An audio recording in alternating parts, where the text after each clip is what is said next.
ನೋಡಿ ಫ್ರೆಂಡ್ಸ್, ಈಗ ಬೆಂಡೆಕಾಯಿನ ಈ ರೀತಿ ಉದ್ದುದ್ದಾಗಿ ಕಟ್ ಮಾಡ್ಕೊಳ್ಳೋದು.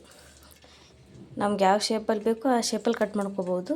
ನಾನು ಈ ರೀತಿ ಮಾಡ್ಕೊಂಡಿದ್ದೀನಿ. ಈ ರೀತಿ ಯಾಕೆ ಮಾಡ್ಕೊಂಡಿದ್ದೀನಿ ಅಂತಲೂ ಹೇಳ್ತೀನಿ. ಈಗ ಇದಕ್ಕೆ ಏನೇನು ಹಾಕಬೇಕಂತ ತೋರಿಸ್ತೀನಿ ಬನ್ನಿ. ಈಗ ಇದಕ್ಕೆ ಸ್ವಲ್ಪ ಅರಿಶಿಣ ಹಾಕೋಣ, ಜೊತೆಗೆ ರುಚಿಗೆ ತಕ್ಕಷ್ಟು ಉಪ್ಪು, ಸ್ವಲ್ಪ ಖಾರ ಬೇಕು ಅಂದರೆ ಹಾಕ್ಕೊಳ್ಬೋದು, ಇಲ್ಲಾಂದರೆ ಇಲ್ಲ. ಎಷ್ಟು ಬೇಕಷ್ಟು ನೋಡಿಕೊಂಡು ಹಾಕ್ಕೊಳ್ಳೋದು. ಜೊತೆಗೆ ಸ್ವಲ್ಪ ಅಡುಗೆ ಸೋಡಾ, ಒಂದು ಚಿಟಿಕೆಯಷ್ಟು. ಮತ್ತು ಇದಕ್ಕೆ ಮೇನ್ ಇಂಗ್ರೀಡಿಯೆಂಟ್ಸ್ ಏನಂದರೆ ಕಡಲೆ ಹಿಟ್ಟು, ಸೋಸಿರುವಂಥ ಕಡಲೆ ಹಿಟ್ಟು. ಎಷ್ಟು ಬೇಕು ಅಂತ ನೋಡಿಕೊಂಡು ಅಷ್ಟು ಹಾಕೊಳ್ಳೋದು. ಇದನ್ನು ಚೆನ್ನಾಗಿ ಮಿಕ್ಸ್ ಮಾಡೋಣ. ಇದು ಸ್ಪೆಷಲ್ ಏನಂದರೆ ಇದು ಸೇಮ್ ಕುರ್ಕುರೆ ತಿಂದಾಗೆ ಆಗುತ್ತೆ. ಕುರ್ಕುರೆ ಅಂದರೆ ಈಗ ಮಕ್ಕಳದ್ದು ಅಂಗಡಿಗೆ ಹೋಗಿ ಕುರ್ಕುರೆ ತಿಂತಾರಲ್ಲ, ಎಷ್ಟೋ ಮಕ್ಕಳು ಕುರ್ಕುರೆಯಿಂದ ಪ್ರಾಣ ಕಳ್ಕೊಂಡಿದ್ದು ನಾವು ನೋಡಿದ್ದೀವಿ. ಎಲ್ರಿಗೂ ಗೊತ್ತಿರೋ ವಿಷಯನೇ. ಅದಕ್ಕೆ ಮಕ್ಕಳ ಹೆಲ್ತ್ ಬಗ್ಗೆ ನಾವು ಯೋಚಿಸ್ಬೇಕು ಅಂದರೆ ಮಕ್ಕಳಿಗೆ ಈ ರೀತಿ ಮಾಡಿಕೊಟ್ರೆ ತುಂಬ ಒಳ್ಳೆಯದು. ಮಕ್ಕಳ ಹೆಲ್ತಿಗೂ ಒಳ್ಳೆಯದು, ನಮಗೂ ಒಳ್ಳೆಯದು. ಮಕ್ಕಳ ಆರೋಗ್ಯ ಚೆನ್ನಾಗಿರುತ್ತೆ, ಹೆಲ್ದಿ ಫುಡ್ ಕೂಡ ಆಗುತ್ತೆ. ಈಗ ಇದಕ್ಕೆ ಎಷ್ಟು ಬೇಕಷ್ಟು ನೋಡಿಕೊಂಡು ನೀರು ಹಾಕಿಬಿಟ್ಟು ಮಿಕ್ಸ್ ಮಾಡೋಣ. ಸ್ವಲ್ಪನೇ ನೀರು ಹಾಕಿಬಿಟ್ಟು ಮಿಕ್ಸ್ ಮಾಡೋಣ.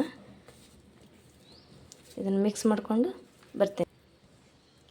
ನೋಡಿ ಫ್ರೆಂಡ್ಸ್, ಈ ರೀತಿ ಮಿಕ್ಸ್ ಮಾಡ್ಕೊಂಡು ಇಟ್ಕೊಂಡಿದ್ದೀನಿ. ಈಗ ನಾವು ಒಂದು ಕಡೆಗೆ ಎಣ್ಣೆ ಹಾಕಿಡೋಣ. ಎಣ್ಣೆ ಕಾಯೋವರೆಗೂ ಇದು ಸ್ವಲ್ಪ ನೆನೆಯುತ್ತದೆ. ಸ್ವಲ್ಪ ನೆಂದರೆ ಸೂಪರಾಗಿರುತ್ತೆ. ಎಲ್ಲ ಉಪ್ಪು ಖಾರ ಎಲ್ಲ ಸರಿಯಾಗಿ ಹಿಡ್ಕೊಳುತ್ತೆ ಅದು. ಈಗ ಎಣ್ಣೆ ಕಾಯ್ಲಿಕ್ಕೆ ಇಡ್ತೀನಿ. ಎಷ್ಟು ಬೇಕಷ್ಟು ನೋಡಿಕೊಂಡು ಎಣ್ಣೆ ಹಾಕ್ಕೊಂಡು ಕಾಯ್ಲಿಕ್ಕೆ ಇಡೋಣ. ಇಷ್ಟು ಎಣ್ಣೆ ಸಾಕು. ಈಗ ಇದು ಸ್ವಲ್ಪ ಹೊತ್ತು ನೆನೀತದೆ, ಕಾಯೋವರೆಗೂ. ಕಾಯ್ದ ಮ್ಯಾಗ ಹಾಕೋಣ. ಬೆಂಡೆಕಾಯಿ ತುಂಬ ಒಳ್ಳೆಯದು. ಬೆಂಡೆಕಾಯಿಲಿರೋಂಥ ಮಹತ್ವ ಏನಂದರೆ ಮಕ್ಕಳ ಹೆಲ್ತ್ಗೂ ಒಳ್ಳೆಯದು. ಅಷ್ಟೇ ಅಲ್ಲ, ಬೆಂಡೆಕಾಯಿ ಸ್ಪೆಷಲಿ ಶುಗರ್ ಪೇಷಂಟ್ಗಳಿಗೆ ತುಂಬ ಒಳ್ಳೆಯದು. ಬೆಂಡೆಕಾಯಿ ಪಲ್ಯ ಮಾಡಬೇಕಾದ್ರೆ ನಾವು ಹುರಿದ್ಬಿಟ್ಟು ಮಾಡ್ತೀವಲ್ವ, ಈಗ ಹುರಿದೇನೆ ಆ ಪಲ್ಯ ಮಾಡಿಕೊಂಡು ಬೆಂಡೆಕಾಯಿ ತಿನ್ನೋದು ಶುಗರ್ ಇದ್ದವರಿಗೆ ತುಂಬ ಒಳ್ಳೆಯದು. ಬೆಂಡೆಕಾಯಲ್ಲಿ ಏನಾದರೂ ಲೋಳೆ ಬರುತ್ತಲ್ಲ, ಆ ಲೋಳೆ ಶುಗರ್ಗೆ ಒಳ್ಳೆಯ ಔಷಧಿ. ಹಾಗಾಗಿ ಶುಗರ್ ಇರೋರು ಹೆಚ್ಚಾಗಿ ಬೆಂಡೆಕಾಯಿನ ಹುರಿದೇನೆ ಪಲ್ಯ ಮಾಡಿ ಊಟ ತಿಂದರೆ ತುಂಬ ಒಳ್ಳೆಯದದು. ಈಗ ಇದನ್ನು ಫ್ರೈ ಮಾಡಬೇಕಲ್ವ, ಸ್ವಲ್ಪ ಎಣ್ಣೆ ಕಾಯ್ದ ಮ್ಯಾಗ ಫ್ರೈ ಮಾಡಿದ್ರಾಯ್ತು. ಅಲ್ಲಿವರೆಗೂ ಸ್ವಲ್ಪ ಎಣ್ಣೆ ಕಾಯ್ಲಿ ನೋಡೋಣ.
ಗುಲ್ಬರ್ಗದ ವಾತಾವರಣ ಹೆಂಗದ ನೋಡಿರಿ ಫ್ರೆಂಡ್ಸ್.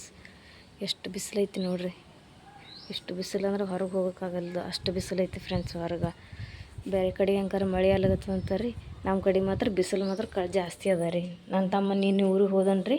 ಯಾವ್ರಿಗೆ ಅಂದ್ರೆ ಮಂಗ್ಳೂರಿಗೆ ಹೋದನ್ರಿ. ಅಲ್ಲಿ ಕಂಡಪಟ್ಟಿ ಮಳೆ ಬರ್ಲಿಕತ್ತೈತೆ ರೀ ಫ್ರೆಂಡ್ಸ್. ಹೊರಗೆ ಹೋಗ್ಲಿಕ್ಕಾಗಲ್ದು, ಅಷ್ಟು ಮಳೆ ಅದತ್ರಿ. ಇಲ್ಲಿ ಬಿಸಿಲು ಹಾಕ್ಲಾಗತ್ತದ ನೋಡಿರಿ ಫ್ರೆಂಡ್ಸ್. ಈಗ ನೋಡಿರಿ, ಎಣ್ಣೆ ಕಾಯ್ದೈತ್ರಿ. ಈಗ ಎಣ್ಣೆಯೊಳಗೆ ಇದು ಹಾಕಂಬ್ರಿ.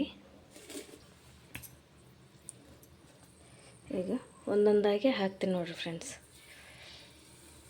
ಗ್ಯಾಸ್ನ ಲೋ ಫ್ಲೇಮ್ನಾಗ ಇಟ್ಕೆ ಹಾಕ್ಬೇಕ್ರಿ ಇದು, ಇಲ್ಲಾಂದ್ರೆ ಜಲ್ದಿ ಹೊತ್ತು ಬಿಡ್ತಾವ್ರಿ ಅವು. ಎಣ್ಣೆ ಜಾಸ್ತಿ ಬಿಸಿಯಾಗಿರ್ತದಲ್ಲ ರೀ, ಯಾಕಂದ್ರೆ ಸ್ವಲ್ಪ ಜಲ್ದಿ ಬೀಳಂಗಿಲ್ಲ ರೀ. ಯಾಕಂದ್ರೆ ಬೆಂಡೆಕಾಯಿ ಲೋಳೆ ಲೋಳೆ ಇರ್ತದಲ್ಲ ರೀ, ಅದಕ್ಕೆ ಈ ರೀತಿ ಆಗುತ್ತದು.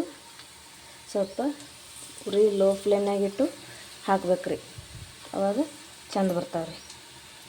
ನೋಡಿರಿ ಆಮ್ಯಾಗ ನಾವು ಎಲ್ಲ ಕಡೆಗೆ ಆಗ್ತಾವ್ರಿ.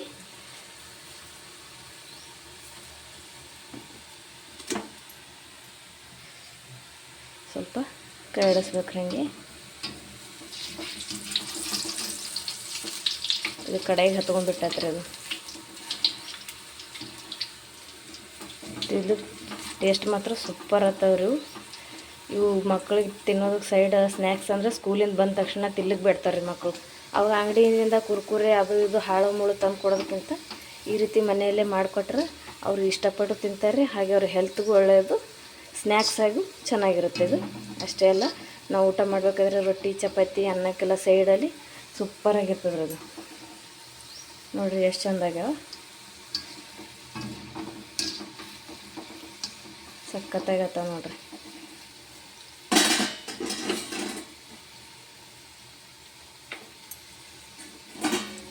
ಈ ರೀತಿ ಬಣ್ಕಂದು ಪೂರ್ತಿ ಗೋಲ್ಡನ್ ಕಲರ್ ಬಣ್ಣ ಬರ್ಬೇಕು ಅವು, ಅವಾಗ ಚೆಂದಾಗಿರ್ತಾವೆ ರೀ. ಒಳಗೆಲ್ಲ ಬೇಯ್ಬೇಕಲ್ರಿ ಹಿಟ್ಟು, ಇಲ್ಲ ಹಸಿ ಬಿಸಿ ಇರ್ತೈತ್ರಿ ಅದು. ಚೆಂದ ಬೇಯಿಸ್ಕೊಂಡು ತೆಗಿಯೋಮ್ರಿ.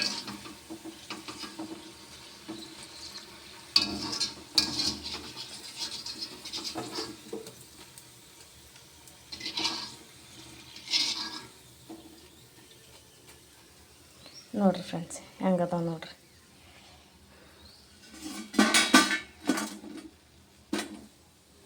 ಈಗ ಮತ್ತೆ ಹಾಕಮ್ರಿ.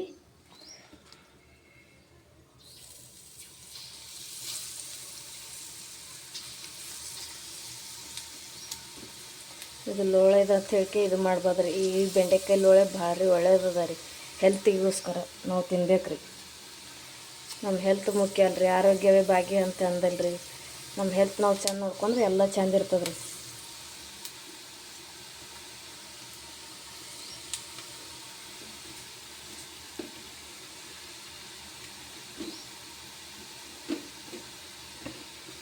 ನೋಡಿರಿ ಇದನ್ನು ಸ್ವಲ್ಪ ಎಡ್ಸಮ್ರಿ, ಎಲ್ಲ ಕಡೆ ಚೆಂದ ಎಣ್ಣೆ ಇದಾಗ್ತದ್ರಿ.